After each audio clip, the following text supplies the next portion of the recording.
Merci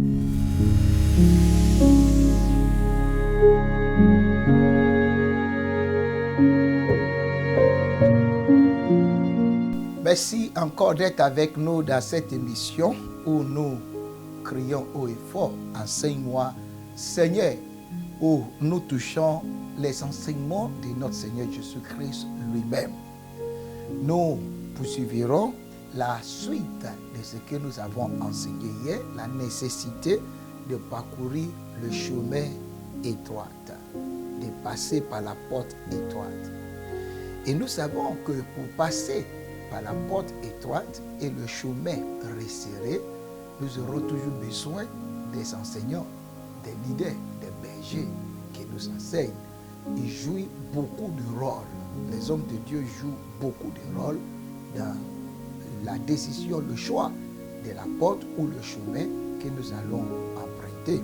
C'est pourquoi dans Matthieu chapitre 7, verset 15 au verset 20, Matthieu chapitre 7, verset 15 au verset 20, notre Seigneur Jésus-Christ avait d'abord parlé du type de leader que nous devons suivre.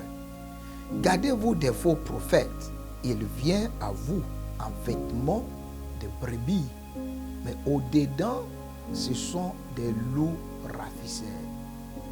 Vous les reconnaîtrez à leurs fruits. Cueille-t-on des raisins ou des épines ou des figues sur des chardons? Tout bon arbre porte de bons fruits, mais le mauvais arbre porte de mauvais fruits. Un bon arbre ne peut porter de mauvais fruits, ni un mauvais arbre porter de bons fruits. Tout arbre qui ne porte pas de bons fruits est coupé et jeté au feu.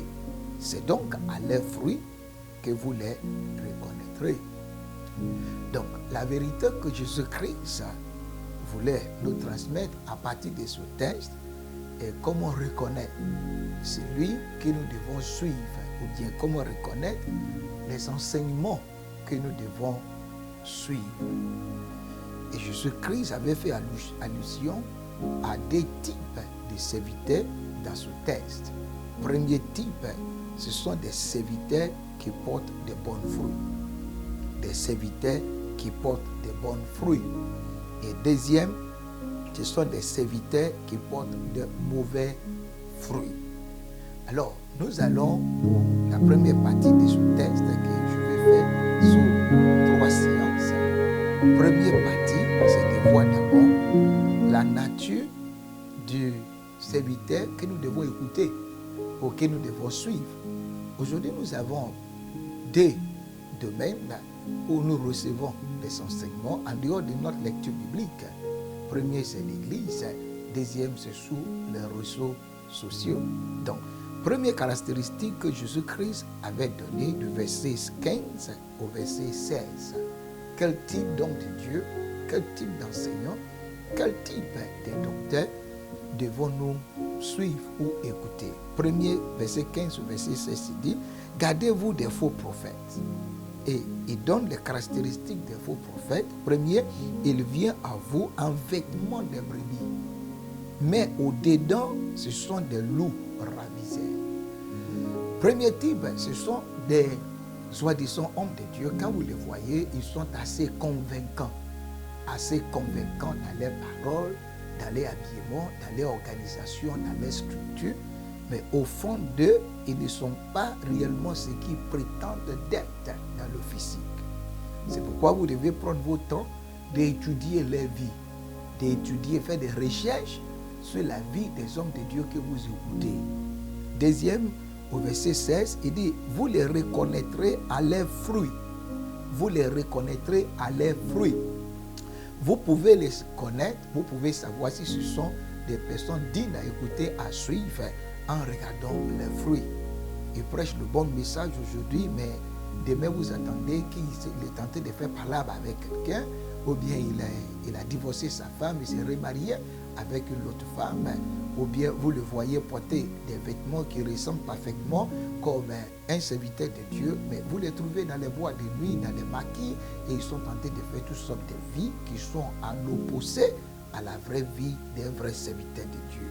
troisième et dernière chose, cueille-t-on des raisins sous des épines ou des figues sous des chardons? Vous allez voir que les vies ne vous sont pas profitables. Ils n'ont rien à vous transmettre. Quand vous les écoutez, vous les suivez, vous écoutez des bonnes choses, mais vous ne sentez pas des changements, des transformations dans votre vie. Vous ne sentez pas réellement Dieu, le Dieu qui transforme, le Dieu qui change les hommes. Il faut que vous vous donnez à toutes ces choses. L'homme de Dieu que je monte, l'homme de Dieu que je suis, l'église où je vais, cet homme de Dieu, est-ce qu'il est réellement ce qu'il prétend d'être ou bien c'est un autre visage qu'il vous montre? Est-ce que ses fruits sont réellement corrects? Est-ce qu'il y a des chrétiens convertis? Est-ce qu'il y a des brebis qui marchent réellement dans la voie du Seigneur, dans son ministère, dans son église? Et enfin, est-ce que sa vie a des impacts positifs? Est-ce que sa vie m'aide à réellement devenir un véritable chrétien? Ce sont des choses que vous devez reconnaître.